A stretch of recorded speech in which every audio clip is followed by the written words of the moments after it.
Friends, మార్కెట్లో ఒక కొత్త యేసుక్రీస్తు బయలుదేరారు. అవునండి, బైబిల్ చెప్పిన ప్రకారంగానే అలానే కొంతమంది తనకు తానే క్రీస్తు అని చెప్పుకొని బయలుదేరారు. వాళ్ళు ఎవరు, ఎక్కడుంటారో అనేది మీకు ఈ వీడియోలో చూపెట్టబోతున్నాను. సో మీరు దయచేసి జాగ్రత్తగా వినండి, అతను ఏమంటాడో, అదేవిధంగా అతను ఎక్కడ ఉంటాడో కూడా మీరు చూడండి. ఆయనతో పాటు 12 మంది శిష్యులను కూడా నేను మీకు చూపెడతాను. Prophet Benjamin. Prophet Solomon. I'm Angel Lawi. I'm Prophet Ubay. I'm Angel Noah, the builder of the ark.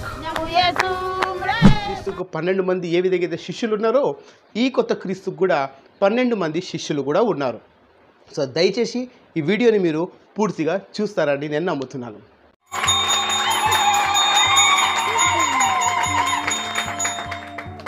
అయితే ఫ్రెండ్స్, మీకు మోడర్న్ క్రీస్తుని చూపెట్టబోతున్నాను. తనకు తానే సెల్ఫ్ డిక్లేర్ చేసుకున్నాడు, నేనే క్రీస్తునని. ఇతడు క్రీస్తు రెండవ రూపము అని తనకు తానే డిక్లేర్ చేశాడు. ఆశ్చర్యము ఏంటిదంటే ఇతనికి 1 మిలియన్ ఫాలోవర్స్ ఉన్నారు.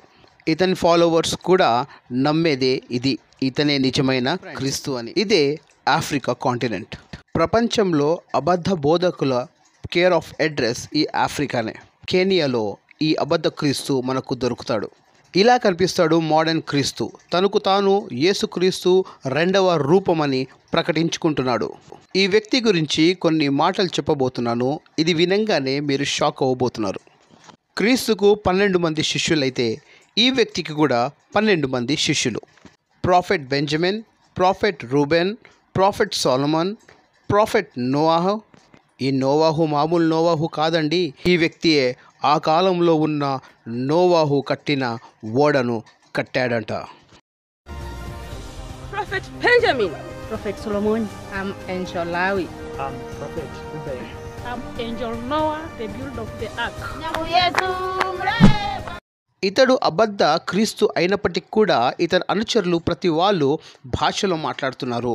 భాషలో ప్రతి వాడు మాట్లాడుతున్నారని మనము ఈ వీడియోలో చూడబోతున్నాము. ఆలోచించండి, ఈరోజు చాలామంది క్రైస్తవులు చెప్పే మాట ఏంటిదంటే భాషలు రాకపోతే అతడు క్రైస్తవుడే కాడు అని చెప్తున్నారు. కానీ వీళ్ళందరూ భాష మాట్లాడుతున్నారు. టంగ్స్లో ఎలా మాట్లాడుతున్నారో మీరే ఒకసారి వినండి.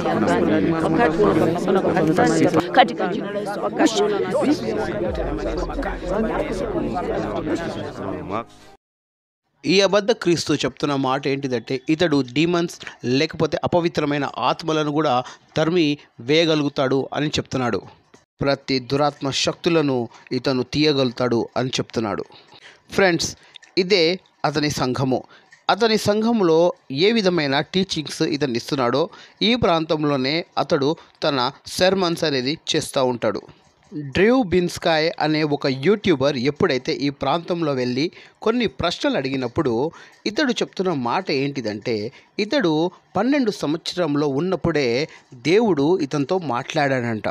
మికాయలు, గబ్రియేలు మరి ఎన్నో దేవదూతలు అలానే వాళ్ళతో పాటు మరియ కూడా వచ్చి నువ్వే నా కుమారుడివి, ఇప్పటి నుంచి నువ్వే ఈ లోకానికి రక్షకుడు అని చెప్పారంట. అప్పటి నుండి తనకు తానే క్రీస్తు అని నమ్ముకొని ఈ లోకానికి నేనే రక్షిస్తాను అని అన్నాడు. ఎప్పుడైతే కెనియా ప్రాంతంలో ఉన్న కొందరితో ప్రశ్న అడిగినప్పుడు అంతా మిక్స్డ్ రియాక్షన్ ఉండేవి. కొందరు ఏమంటున్నారంటే ఇతనే నిజమైన క్రీస్తు అంటున్నారు. కొందరు ఇతడు ఒక పెద్ద బోకస్ అని చెప్తున్నారు. ఇతను ఒక దయ్యము శక్తితో కూడబడిన ఒక వ్యక్తి అని కొందరు చెప్తున్నారు. ఈ విధంగా ఈ అబద్ధ క్రీస్తు సర్వీసెస్ అనేది మనకు కనిపిస్తూ ఉంటుంది. ఎలా మునుగుతున్నారో, ఎలా ఆత్మలో తేలుతున్నారో, ఏదో భక్తి చూపెడుతున్నారు, ఏదో భాషలు మాట్లాడుతున్నారు, అద్భుతాలు జరిగిపోతున్నాయి అనేది మనకు కనిపిస్తూ ఉన్నది. కానీ లోపల ఒక దురాత్మ దారుణమైన శక్తి ప్రభావం చూపెడుతుందనేది మనం మర్చిపోతున్నాము. ఇలాంటి దురాత్మ శక్తితో నింపబడిన మనుషులు ప్రజలను మోసం చేస్తున్నారు. ఇతడు చెప్పే మరొక ఘోరమైన అబద్ధం ఏంటిదంటే ప్రపంచంలో ఉన్న అన్ని దేశాలు, ముఖ్యంగా ముంబై అనే ప్రాంతంలో, అదేవిధంగా వేరే ప్రాంతాల్లో కూడా ఇతడు ఆత్మ ద్వారా వెళ్ళి అక్కడ ఉన్న సమస్యలను తొలగించి తిరిగి తన దేశానికి వచ్చాడని చెప్తున్నాడు. He's went to India. Nimezunguka miji ya New Delhi, Mumbai. Mumbai, New Delhi. What about North Korea? Pakistan, Na North Korea pia North ameenda. Korea, North South Korea. Korea, nimeenda Iraq, He went to Iraq. pia tumekuwa Afghanistan. విన్నారు కదా, ఆత్మ ద్వారా Pakistan, Iraq, north Korea ఇలాంటి ప్రాంతంలో పోయి సమస్యలను పరిష్కారం చేసుకొని వచ్చాడంట. మరొక ఘోరమైన అబద్ధం చెప్తున్న మాట ఏంటిదంటే, ఇతడేదో క్రీస్తు రూపం కాదు, నేనే క్రీస్తుని, నేనే స్వయాన పరలోకం నుండి కిందకి వచ్చానని He's చెప్తున్నాడు. Na wajua ya kwamba mimi si pastor, mimi ni Yesu. And they should know that he's not a preacher, he's not a pastor. Maana He's Jesus. nimechunguza, baba alichunguza akaona ya kwamba friends, ఈ ప్రాంతంలోనే ఈ fake Jesus అనేవాడు ఉంటాడు కెనియాలో. అలానే ఈ fake జీసస్కి family కూడా ఉన్నది. తన భార్య పిల్లలతో ఈ ప్రాంతంలో ఇతను ఉంటాడు. బైబిల్లో ఉన్న క్రీస్తు పెళ్లి కానివాడుగా ఉన్నాడు, పవిత్రంగా ఉన్నాడు. కానీ ఈ క్రీస్తుకు భార్య, పిల్లలు ఉన్నారు.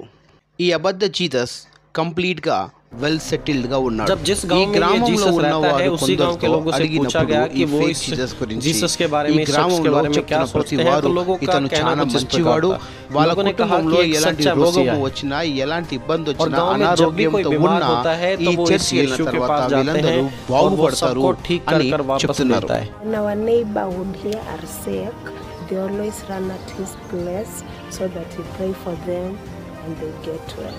ఈ వ్యక్తి మార్కెట్లో నడుస్తున్న సమయంలో అందరూ ఈ విధంగా గుంపు కూడి ఉంటారు. ప్రతి వాడు తన వ్యాపారం కొరకు, తన గొర్రెల కొరకు ప్రార్థన చేపిస్తూ ఉంటాడు. ఇతడు చెప్తున్న మరొక మాట ఏంటిదంటే, 2023 సంవత్సరాల క్రితము ఇతన్ని సిలువ వేశారు, కానీ ఇప్పుడు ఎవ్వరూ ఇతనికి సిలువ వెయ్యలేరు అని ప్రకటిస్తున్నాడు. కెనియాలో ఉన్న ఈ అబద్ధ క్రీస్తు తనకు తాను నేనే క్రీస్తు అని ప్రకటిస్తూ బోధిస్తూ ఉన్నాడు. ఫ్రెండ్స్, చూశారు కదా, ఇప్పుడు మీరే చెప్పండి, ఈ క్రీస్తు సంబంధించిన వాళ్ళు భాషలు మాట్లాడతారు, అద్భుతాలు చేస్తారు. అదేవిధంగా వీళ్ళకు సుమారు 10 లక్షల మంది ఫాలోవర్స్ ఉన్నారు. భాష మాట్లాడే ప్రతివాడు దేవునికి సంబంధమైన వ్యక్తి కాడు. దీంతో మీరు క్లియర్గా అర్థం చేసుకోవాలి, వీళ్ళు దురాత్మ సంబంధమైన వ్యక్తులు. ఆఫ్రికా ఖండం అంటేనే దురాత్మకు ఒక కేర్ ఆఫ్ అడ్రస్గా మారిపోయింది. ప్రపంచంలో ఆ ఆఫ్రికన్స్ నమ్మకాలను మన ఇండియాలో కూడా ఎంతోమంది కాపీ చేస్తున్నారు. అలాంటి వాళ్ళకు ఎంతోమంది ఫాలోవర్స్ ఉన్నారు. అద్భుతాలు పేరుట ఎంతో మోసాలు చేస్తున్నారు. భాషలు పేరుట మోసాలు చేస్తున్నారు. భాష ఉంటేనే, భాష మాట్లాడితేనే దేవుని ఆత్మ ఉందని చెప్పేవాళ్ళు, ప్రకటించేవాళ్ళు చాలామంది మార్కెట్లో మనకు కనిపిస్తూ ఉన్నారు. సో చాలా జాగ్రత్తగా మనం ఉండాలి. దేవుని నామాన్ని అవమానపరుస్తున్న ప్రతి క్రైస్తవుడు ఏ దేశంలో ఉన్నా, ఏ ప్రాంతంలో ఉన్నా, ప్రతి వాడు ఒకరోజు దేవుని తీర్పులో వస్తాడని మర్చిపోతున్నాడు. డబ్బుల కొరకు, పేరు కొరకు, ఖ్యాతి కొరకు తన సెల్ఫ్ రెస్పెక్ట్ని కూడా కోల్పోతున్న ఇలాంటి దరిద్రులు సమాజంలో ఎంతోమంది ఉన్నారు. సో ఫ్రెండ్స్, ఈ వీడియో మీకు నచ్చినట్లయితే దయచేసి షేర్ చేయండి. ఈ దొంగ క్రీస్తు గురించి చాలామందికి మీరు స్ప్రెడ్ చేయండి. ఎందుకంటే ఇతనికి రాబోయే కాలంలో మన ఇండియాలో కూడా ఫాలోవర్స్ అయ్యే అవకాశాలు ఉన్నాయి. సో కాబట్టి ఈ వీడియో మీకు నచ్చినట్లయితే మీరు లైక్ చేయడం మర్చిపోకండి. Praise the Lord. God bless everyone.